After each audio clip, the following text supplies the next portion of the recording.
तो अब हम बात करेंगे इक्ता सिस्टम की। इक्ता जो है वो एक अराबिक वर्ड से बना है, ठीक है, that denote a sort of administrative regional unit. It is usually considered equivalent to a province. इक्ता जो है वो क्या है, एक अराबिक वर्ड से मिला है जो एक एडमिनिस्ट्रेटिव रीजनल यूनिट है, and it is usually considered equivalent to a province. Initially, the Delhi Sultans had divided the empire into several iktas or provinces or spheres of influence and put them under the charge of officers that is called iktadars. तो इक्ता में ऐसा हुआ था कि Delhi sultans ने अपने empire को बहुत सारे इक्ताज में डिवाइड कर दिया था, या फिर प्रोविंस कह सकते हो, डिवाइड कर दिया था, और उसमें इन्फ्लुएंस होल्ड करते थे बहुत सारे इक्तादार, और उन गवर्नर्स को इक्तादार्स कहते थे, ठीक है। Number of इक्ताज were not fixed, there was no uniformity in the administration. तो ऐसा ज़रूरी नहीं था कि इतने ही इक्ता होंगे, ठीक है, तो वो तो फिक्स था नहीं, तो यूनिफॉर्मिटी तो थी नहीं इसके अंदर। बिसाइड इक्तादार, other names of the head of इक्ता वाज, इक्तादार के अलावा और भी नाम थे जो इक्ताज के हेड होते थे, प्रोविंसेस के हेड होते थे, जैसे नाइब सुल्तान, नाजिम माइट, ठीक है, या फिर वली। तो ये अलग अलग नाम है जो इक्ता या फिर कह सकते हैं एडमिनिस्ट्रेटिव यूनिट के हेड को दिए जाते थे। ईच इक्ता was under the charge of an experience general who generally was the member of a royal family और नोटेबल आमिर and confident of the sultan. Confident मतलब लॉयल्टी होल्ड करता सुल्तान की, और सुल्तान को उस पर भरोसा होता था।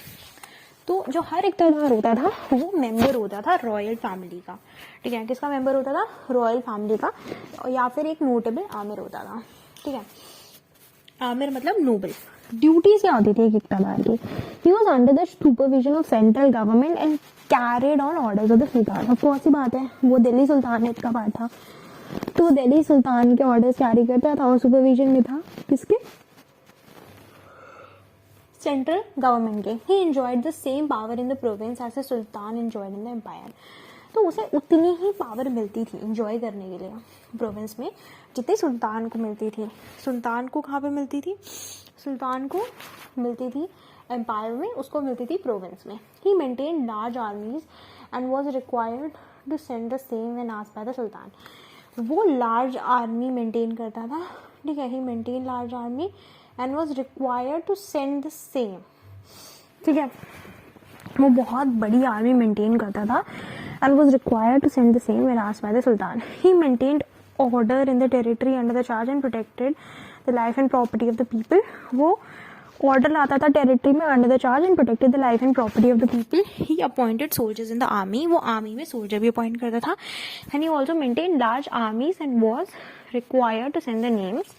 ठीक है, काफी बड़ी आर्मी होती थी उसकी, and he was required to send the name same. He maintained large army and was required to send the same when asked by the Sultan. ठीक है, तो जब सुल्तान बोलते थे उसे आर्मी भेजनी होती थी। प्रोविंस में भी सेम पावर होती थी जितनी सुल्तान के एम्पायर में होती थी, और सेंट्रल गवर्नमेंट के सुपरविजन में काम करता था सुल्तान के ऑर्डर्स पे, ठीक है। और क्या करता था? ऑर्डर मेंटेन करता था टेरिटरी का। He maintain order in the territory under his charge and protected the life and property of the people. He appointed soldiers in the army, ठीक है, आर्मी में सोल्जर्स भी अपॉइंट करता था। He collected revenue from the people of the territory. तो वो revenue collect करता था लोगों से उस टेरिटरी में जो रहते थे, and from the revenue this collected है एडमिनिस्ट्रेटेड एक्सपेंडिचर। तो पहले तो वो रेवेन्यू कलेक्ट करेगा, तो उस रेवेन्यू से, from the revenue this collected, वो अपना एक्सपेंडिचर चलाता था on the maintenance of the army, उसका पे, आर्मी का पे, administrative expenditure, and deposited the rest in the state treasury. और जो बचा कुछ होता था वो स्टेट की ट्रेजरी में डाल देता था, ठीक है। आर्मी का पे करना पड़ेगा, एडमिनिस्ट्रेटिव एक्सपेंडिचर होगा, ये सब। Yearly report of his income and expenditure to the centre. Centre पर वो ईयरली रिपोर्ट डालता था कि उसकी क्या इनकम हुई है और क्या एक्सपेंडिचर हुआ है। अब हम बात करेंगे कि इतना जायदाद जो था उसमें रिस्ट्रिक्शंस क्या होती थी। तो इतना did not always enjoy hereditary power. हमेशा से नहीं कि उसे हेरिडिटरी पावर मिल जाएगी। द सुल्तान को टेक बैक इक्ता from him whenever he please, ठीक है। इक्तादार was liable to be transferred from one place to another, मतलब एक इक्ता से दूसरे पे वो ट्रांसफर होगा। तो हेरिडिटरी पावर नहीं थी और उसे लिया जा सकता था। He could not engage himself in the wars of extension without the private approval of the Sultan. सुल्तान के ऑर्डर पे ही वो वॉर्स में एंगेज हो सकता था। He was required to send a part of the booty to the Sultan. सुल्तान को उसे भेजना ही पड़ेगा। And the elephants and the members of the royal family captured during wars were to be sent to the Sultan. जो भी वो capture करता था वो भी उसे सुल्तान को भेजने पड़ेंगे। He was not allowed to hold his own court. अपना खुद का कोर्ट नहीं होगा उसका। He could not use a canopy or royal emblem. Royal emblem भी नहीं यूज कर पाएगा। He could not mint coin in his name, अपने नाम पर इक्तादार कोई कॉइन नहीं मिंट कर सकता। And he could not read, कह सकते हैं खतबा ऑन हिज नेम, अपने नाम पर वो खतबा भी रीड नहीं कर सकता। ही कुड नॉट रीड खतबा ऑन हिज नेम, ठीक है। तो कुछ चीजें हैं आगे। During the rule of the weak sultan, the iqtidars were tempted to enjoy more powers. They even kept elephants an exclusive privilege of the sultan. तो अगर सुल्तान वीक होगा तो इक्तदार ऑफ कोर्स ही बात है ज्यादा पावर एंजॉय करेगा, ओके, उसे ज्यादा पावर मिल जाएगी। अब हम बात करेंगे कि दो टाइप के इक्ताज होते हैं। During the reign of Alauddin the इक्ताज were divided into two categories, ठीक है। इक्ताज which had been under the Delhi sultans from the very beginning and the territories brought under control by the Alauddin Khilji. See, दो type, एक तो इक्ता जो दिल्ली सुल्तान के under होते थे, ठीक है, from the very beginning, and the territories bought under control by the Alauddin Khilji. The मुक्तीज और द वलीज, दैट इज द इक्तदार of the second category, were given more powers. जो अलाउद्दीन खिलजी खुद अपनी टेरिटरीज कंट्रोल करता है उसमें ज्यादा पावर होती थी, so that the newly acquired territory could be bought under more effective control, क्योंकि दिल्ली सुल्तान तो ऑफ कोर्स उनके अंडर ही है, तो सेकंड वाले में उनको ज्यादा पावर होती थी, ठीक है। Beside the इक्तदार there were several other officers of the central government. बहुत सारे officers होते थे सेंट्रल गवर्नमेंट के। The efficient functioning of an इक्तार depended on the power of the sultan on the one hand and on the other hand on the capability of the इक्तदार, ठीक है। So beside the इक्तदार there were several other officers of the central government. और भी officers होते थे central government के। The efficient functioning of an इक्तार depended on the power of the sultan. जो efficient functioning थी इक्ता की वो किस पे डिपेंड करती थी? पावर पे। किसकी पावर पे? सुल्तान की पावर पे, on the one hand and on the other hand on the capability of the इक्तदार। The efficient functioning of the इक्तार dependent on the power of the sultan on the one hand and on the other hand on the capability of the इक्तदार, ठीक है। तो एक तो capability भी होनी चाहिए उसकी और इक्ता की efficient functioning भी होनी चाहिए। Then we have division of इक्ताज into the units. Now, in due course, the इक्ताज were divided into smaller units that are called shiks, parganas and the villages. इक्ताज को shiks, parganas और villages में divide कर दिया था। The head of the shik was called shikdar. Important officials of the parganas were amil और munsif, that is the treasurer and kunono. तो इक्ताज were divided into more smaller units, that is shiks, parganas and village. The head of the shik को shik क्या उनको कहते थे? shikdar. Important officials of the parganas, they were called amir or of the munsif and the treasurer and the kunogo, ठीक है। Local administration, the village was the smallest. The village, the smallest unit of administration, was administered by local hereditary officers in the panchayat of the village. जो smallest unit होता था village, उसे local hereditary officers क्या कह सकते हैं administrate करते थे, जैसे कि panchayat of the village. The panchayat looked after education, sanitation, etc. It also enacted as a judicial body. The chaudhry, the patwari, the khat, the muqaddam and the chankidari, they were the hereditary officers of the village who helped in the collection of the revenue. The sultan or the governor or official of the state normally did not interfere in the village administration. Village में कह सकते हैं सुल्तान, governor या officials जो थे वो ज्यादा interview नहीं करते थे, ठीक है। तो अगर इक्ता के बारे में कोई पूछ रहा है तो सबसे पहले तो you need to understand that इक्ता केम फ्रॉम अराबिक वर्ड जिसका सिंपल मतलब है एडमिनिस्ट्रेटिव रीजनल यूनिट, ठीक है। और ये एक प्रोविंस जितनी होती थी। दिल्ली सुल्तान जो था उस टाइम पे बहुत सारे इक्ता होते थे और उनका नंबर फिक्स नहीं होता था और उनको जो हेड होते थे उनको इक्तदार कहते थे, ठीक है। और वो एडमिनिस्ट्रेशन में यूजफुल था, ठीक है। इक्तदार जो था उसके अलावा भी दूसरे नाम दिए जाते थे इनको, फॉर एग्जांपल नाइब सुल्तान, नाजिमाइट और वली। इक्ता जो था it was under the charge of experience general, जो यूजुअली कह सकते हैं हम रॉयल फैमिली से होता था और वो कॉन्फिडेंट होता था सुल्तान का। उसके पास ये पावर होती थी कि एक तो वो एक तरीके से सेम पावर उसके पास होती थी प्रोविंस में जैसे सुल्तान के पास होती थी, ठीक है। सुल्तान को उसे आर्मी भेजनी होती थी जब भी सुल्तान मांगेगा, ठीक है। उसे ऑर्डर मेंटेन करना होता था और लाइफ और प्रॉपर्टी कह सकते हैं उसे प्रोटेक्ट करनी होती थी। उसे सोल्जर्स अपॉइंट करने पड़ते थे और जो कुछ भी वो करेगा वो सेंट्रल अथॉरिटी के अंडर ही करेगा और ऑर्डर पे ही करेगा। उसे रेवेन्यू लेना होता था और जो रेवेन्यू होता था उसे वो आर्मी की पे एडमिनिस्ट्रेटिव एक्सपेंडिचर में यूज करेगा और बाकी सब कह सकते हैं स्टेट की टेरिटरी में दे देगा। और उसे प्रॉपर रिपोर्ट भेजनी होती थी कि उसने कितना कमाया और कहाँ कहाँ उसका खर्चा हुआ। सबसे पहले एक और प्रॉब्लम है रेस्ट्रिक्शंस। वो हमेशा हेरिडेटरी पावर नहीं करता था, जब मर्जी आए सुल्तान उसे हटा सकता था। इक्तदार उसे वो लायबल था कि उसे अब ट्रांसफर किया जा सकता था, ऐसा नहीं है कि नहीं किया जाएगा।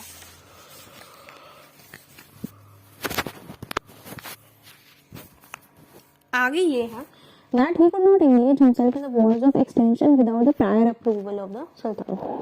ठीक है, तो वो खुद से तो कर नहीं सकता। He was required to send a part of the booty to the sultan। सुल्तान को तो भेजना ही पड़ेगा। The elephants and the members of the royal family captured during wars were to be sent to the sultan। elephants हो गए members of the royal family के, उन्हें भेजना पड़ेगा।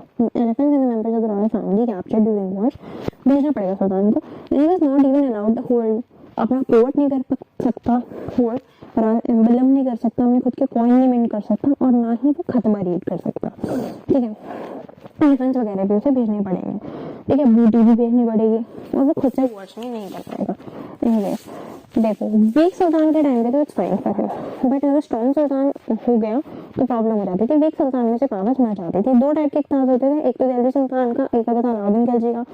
अलाउद्दीन खिलजी वाला जो मुक्तीज और वलीज होते थे साढ़े थे इख्तियार, जिसमें सेकंड कैटेगरी में ज़्यादा पावर होती थी, बिकॉज जो नहीं एक्वायर्ड टेरिटरीज हैं उसमें ज़्यादा इफेक्टिव कंट्रोल की ज़रूरत है। जो इख्तियार था वो काफ़ी सारे, वो सेवरल डिसाइड इख्तियार और भी सेंट्रल गवर्नमेंट ऑफिसर्स होते थे। ठीक है, and the effective functioning of the iqta depended on the power of the sultan on one hand, and on the other hand on the capability of iqtidar also. Then we have division of the iqtas into unit। See, iqtas में आपके कुछ small unit होती थी, और जैसे शिख्स, परगानास in the villages. ठीक है, जो शिख था, the head of the Sikh was called shikdar. जो हेड था शिख का, हम उसे कहते थे shikdar. And important officials of Pargana वर अमीर और मुंसिफ, द ट्रेजरर एंड द कुनुनगो। समझ आ रही है? The head of the Sheikh was called Shikdar. Important officials of the Pargana, they were called Amir or Munsif, and the treasurer and the Kunungo। आगे बात समझ में, आगे बात समझ में। और एक और चीज बहुत इंपॉर्टेंट है यहाँ पे कि लोकल एडमिनिस्ट्रेशन कैसे होती थी विलेज लेवल पे। The village, the smallest unit of the administration, was administered by local hereditary office and the panchayat of the village। The panchayat looked after education, sanitation and everything। Chaudhari, patwari, khut, muqaddam and चौकीदारी, ये hereditary officers होते थे जो collection of revenue में मदद करते थे। सुल्तान और the governor और official of the state of normally did not interfere in the village. तो उनको ज़्यादा कोई इंटरफेरेंस नहीं चाहिए था, मतलब वो इंटरफेयर नहीं करते थे ज़्यादा विलेज के काम में। अब देखो क्या है, जो नए रूलर्स हैं, the new rulers bought with them the इक्ता system that combine the two functions of revenue collection and distribution without immediately endangering the unity of the political structure. तो जो नए रूलर्स हैं उन्होंने इक्ता सिस्टम को दो फंक्शंस के लिए यूज़ करा। रेवेन्यू कलेक्शन तो ठीक था, but also distribution without immediately endangering the unity of the political structure। The Ikta was a territorial assignment and its holder was called the Mukti or the Walli।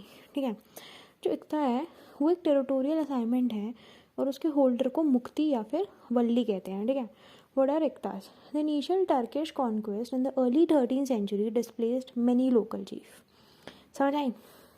जो initial Turkish what were Iktas? The initial Turkish conquest in the early 13th century displaced many local chiefs। In order to consolidate, the Turkish rulers made revenue assignment in lieu of cash to the nobles। The assigns, इसे छोड़ दो, चलो अब थोड़ी सी बात करते हैं। It was use in the caliphate administration इक्तास in way of financing the operations and paying civil military officers. तो इक्ता का यूज जो होता था, it was use in the caliphate administration में। ठीक है, as a way of financing operation and paying civil and military officers। The grant of Ikta did not imply the right to the land, nor it was hereditary to the holders of Ikta। जो grant है इक्ता की, it did not imply a right to the land। इसका मतलब ये नहीं है कि आपको राइट मिल जाएगा लैंड का। nor was it hereditary to the holders of Ikta। ना ये चीज़ हेरिडेटरी थी इक्ता के होल्डर्स पे। tended to secure hereditary right in Firoz Tughlaq reign. These revenue assignment were transferable, ये ट्रांसफ़र कर सकते थे आप। द इक्ता holder being transferred from one region to another every 3 to 4 years। ठीक है, ये जो रेवेन्यू असाइनमेंट थे ट्रांसफरेबल थे। द इक्ता holder being transferred from one region to another, एक रीजन से दूसरे में आप ट्रांसफ़र कर सकते थे एवरी 3 to 4 years। ठीक है, therefore Ikta should not be equated with the fief of medieval feudal Europe, which was hereditary and non-transferable। The assignment could be large। Assignment given to nobles carried administrative, military and revenue collecting responsibility. Thus, provincial administration was headed by the Mukti or Valli. He had to maintain an army composed by horsemen and foot soldiers. ठीक है, अब ध्यान से सुनने का. These revenue assignment were transferable. ये transferable थे, and the इक्ता holder being transferred from one region to another. Every जो भी था इक्ता होल्डर या फिर जो भी इक्तादार था वो 3 से 4 ईयर में ट्रांसफ़र होता था. Therefore, iqta should not be equated with the fief of medieval feudal Europe. ठीक है, तो it should not be equated with the fief of medieval feudal Europe which was hereditary and non transferable. जो hereditary था और non transferable था. The assignment could be large. जो assignment थे वो लार्ज हो सकता था. Assignment given to nobles carried administrative military and revenue collecting property. जो असाइनमेंट दिए जाते थे नोबल्स को वो एडमिनिस्ट्रेटिव मिलिट्री और रेवेन्यू कलेक्टिंग रिस्पॉन्सिबिलिटी होल्ड करते थे. दस provincial administration was headed by मुक्ति और वल्ली. ठीक है, the assignment given to nobles carried administrative, military and revenue collecting responsibility also. Thus, provincial administration was headed by Mukti or Valli. He had to maintain an army composed of horsemen and क्या कह सकते हैं foot soldiers. तुसी's definition, the इक्ता ने दी है, तुसी ने definition दी एकता की. इक्ता was a revenue assignment that the Mukti held at the pleasure of the Sultan. था ये revenue assignment इक्ता जो मुक्ति हेल्ड करता था सुल्तान के प्लेजर पे. ठीक है, सुल्तान चाहे तो ये हेल्ड करेगा. The muqti was entitled to collect in proper manner the land tax and other tax due to the sultan. उसे था कि उसे प्रॉपर मैनर में कलेक्ट करना होता था ये सब. ठीक है, he had no further claims on the person, women and children, land और other possessions of the cultivators. The muqti had certain obligation to the sultan. उसको कुछ ऑब्लिगेशंस भी थे सुल्तान से. The chief being the maintenance of the troops and furnishing them at all to the sultan. ठीक है, muqti had certain obligation to the sultan. सबसे important था maintenance of troop and furnishing them at call to the sultan. और इसे furnish करने में सुल्तान की कॉल पे. The iqta was a transferable the iqta was a transferable charge and the transfers of iqta were frequent. समझ आ रही है. The muqti had certain obligation to the sultan. जो मुक्ति था उसकी कुछ ऑब्लिगेशन थी सुल्तान से. The chief being the maintenance of troop and furnishing them at all to the sultan. The iqta was a transferable charge and the transfers of इक्ताज were frequent. जो इक्ता था वो एक ट्रांसफरेबल चार्ज था और जो ट्रांसफ़र था इक्ता का वो काफ़ी ज़्यादा फ्रीक्वेंट था. समझ आ रही है. Iltutmish is reported to have assigned in lieu of salary small iqta. छोटे छोटे इक्ता जो था इल्तुतमिश रिपोर्ट करता था in the Doab to the soldiers of sultan's army. Balban made a half-hearted attempt with the resumption without success. It was Alauddin Khalji who established firmly the practice of payment of salary in cash to the soldiers. जो अलाउद्दीन खलजी था उसने establish करा था firmly the practice of payment of salaries in cash to the soldier, a practice that was again altered by Firuz Tughlaq, who began to assign villages to the soldiers in lieu of the salary. The assignment were called wajh and the holders wajhdars. These assignments tended to be not only permanent but also hereditary. ठीक है, तो इल्तुतमिश जो था is reported to have assigned in lieu of the salary. उसे छोटे छोटे इक्ता दिए होते थे in the Doab of the soldier of sultan's army. Balban made a half-hearted attempt at the resumption without success. It was Alauddin Khalji who established firmly the practice of payment of salaries. ठीक है, जो अलाउद्दीन खलजी था, ठीक है, it was Alauddin Khalji कह सकते हैं who established firmly the practice of payment of salary in cash to the soldiers, a practice that was again altered by Firuz Tughlaq, who कह सकते हैं began to assign villages in soldiers in lieu of the salaries. These assignments were called wajh and the holders were called wajdar. These assignments tended to be not only permanent but also hereditary. ठीक है, to be not permanent but hereditary. Now, Ikta system and operation. The real intervention in the Ikta administration came under Alauddin Khalji. The Central Finance Department, that is Diwan-e-Wizarat, perhaps prepared some sort of estimated revenue income from some इक्ता. जो central finance department था उसे कुछ income तो आती ही थी, कुछ revenue तो generate होता ही था इक्ता से. The audit was stringent, punishment severe, transfer frequent and enhancement were often made in the estimated revenue income of the iqta on various pretexts. समझ आइए, जो ऑडिट था वो स्ट्रिंगेंट था. समझ आ गई. पनिशमेंट काफ़ी सीवियर थी एंड ट्रांसफ़र जो थे वो काफ़ी फ्रीक्वेंट एंड इन्हांसमेंट वो often made in the estimated revenue income, ठीक है। और क्या होता था, ऑडिट काफ़ी स्ट्रिंजेंट होता था, पनिशमेंट जो होती थी वो काफ़ी सीवियर होती थी, and transfer frequent and enhancement were often made in the estimated revenue income of the Iqtas on various pretexts. Ghiyasuddin Tughlaq introduced some moderation. The enhancement in the estimated revenue income by central finance minister was not to be more than 1/10 or 1/11 annually. जो गियासुद्दीन तुगलक था वो कुछ moderation allow करता था. The enhancement is the estimated revenue income by the central finance minister. It was not to be more than 1/10 or 1/11 annually. The Muktis were allowed to keep 1/10 to 1/20 in excess to the sanctioned salaries. मुक्तिस को 1/10 से 1/20 तक रखने की permission थी इन extension of the जो भी salaries होती थी उसके अलावा. तो थोड़ा सा गियासुद्दीन तुगलक पे मॉडरेशन था, ठीक है. The attempt at central intervention reach its climax during the time of Mohammad Tughlaq. मतलब सेंटर का इंटरवेंशन बहुत ज़्यादा क्लाइमेक्स पे पहुंच गया. किसके टाइम पे? मोहम्मद तुगलक के टाइम पे. In several cases a wali and an amir were appointed to the same territories. वली भी होता था, आमिर भी होता था. Wali was to collect revenue and after deducting अपनी खुद की pay to send the rest of the treasury वो भेज देता था.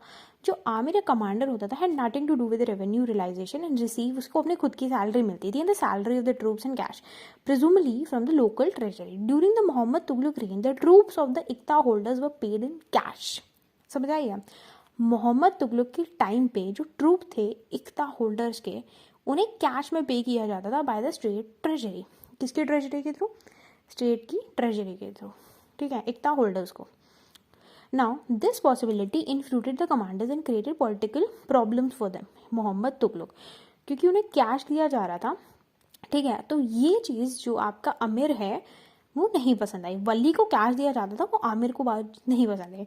Firoz Tughlaq therefore decided to make concession. He enhanced the cash salaries of the nobles and got new estimate of the revenue या फिर महसूल prepared with which was designated jamas. There was no attempt to restore central control by the successors of Firuz. कोई attempt नहीं करा गया उसे restore करने का. Under the Lodis the administrative charge and revenue assignment were combined together. समझ आया, कोई रिस्टोर करने की कोशिश नहीं करी गई, ठीक है, by the success of Firoz. Under the Lodis the administrative charges and the revenue assignment were combined together. Lodis के अंडर जो एडमिनिस्ट्रेटिव चार्जेस हैं और जो रेवेन्यू असाइनमेंट है वो आपस में कंबाइन कर रखे थे. And they were no more called iqta but they were simply called sarkars and parganas. उन्हें इक्ता नहीं कहा जाता था, उनको कहा जाता था सरकार या फिर परगाना. अ सिस्टम ऑफ सब असाइनमेंट्स केम इन वोक पर्टिकुलरली अंडर सिकंदर लोडी, ठीक है. सब असाइनमेंट जो थे वो वोक के अंडर आ गए थे सिकंदर लोडी के. The main A system of sub-assignment came in vogue particularly under Sikandar Lodi. The main assignee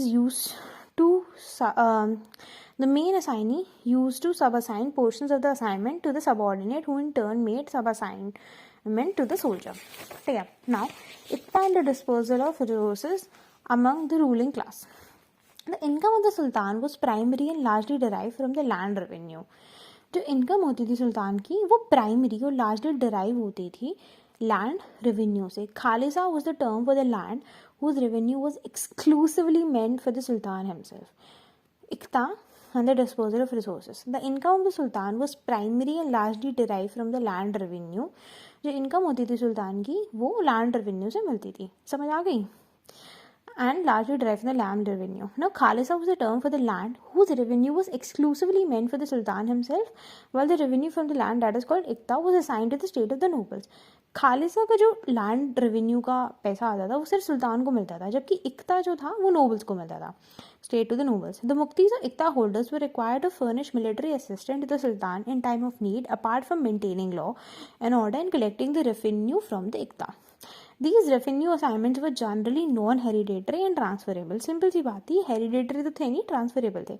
In fact, it was through the institution of Iqta that the Sultan was able to control the nobles. ठीक है, तो ये जो revenue assignment है, these revenue assignment were generally non-hereditary and transferable. ये काफ़ी non-hereditary होते थे और ट्रांसफरेबल होते थे.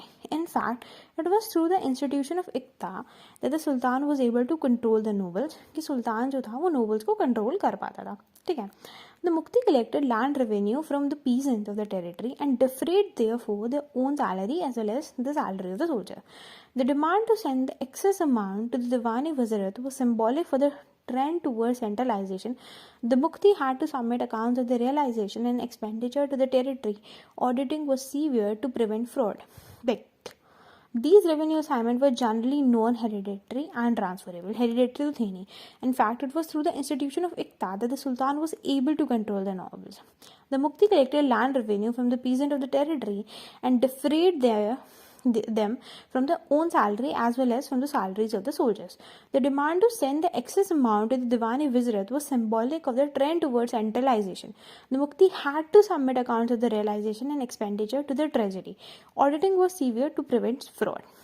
Alauddin Khalji also took other measures for controlling the nobility. Regular reports from the Barets, that is intelligent officer, kept him posted with the actions of the noble. A check was kept on the socializing and marriages between them that could not take place without the permission of the Sultan. These measures had to be seen against the background of recurrent incident of rebellion in which the Muktis utilized and appropriated the resources of the areas to rebel or to make a bid for the throne. This explained the principle of transfer also. Under Muhammad Tughlaq, the nobles were given Iqta in lieu of the cash salary, but their troops were paid in cash by the treasury in contrast to the earlier period. Mohammad Tughlaq के अंदर जो nobles थे उन्हें इक्ता दिया जाता था in lieu of the cash salary, but उनकी जो ट्रूप्स थी they were paid in cash by the treasury in contrast to the earlier period. This new fiscal arrangement and the greater control over assignment possibly contributed to the conflict between the Sultan and the nobles, since they were derived from the gains of Iqta management.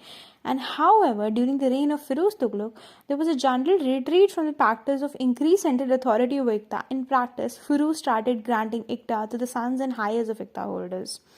The long reign of Firuz Tughlaq comparatively witnessed few rebellion, but it also saw the beginning of the disintegration and decentralization. By the time of the Lodhis, the Iqtidars do not seem to have been subject to constant transfer. ठीक है. लोधीज के time तक जो इक्तदार से they do not seem to have been subject to constant transfer. वो subject थे किस चीज़ के? कांस्टेंट ट्रांसफर के. ठीक है. So this is what you need to understand about इक्ता.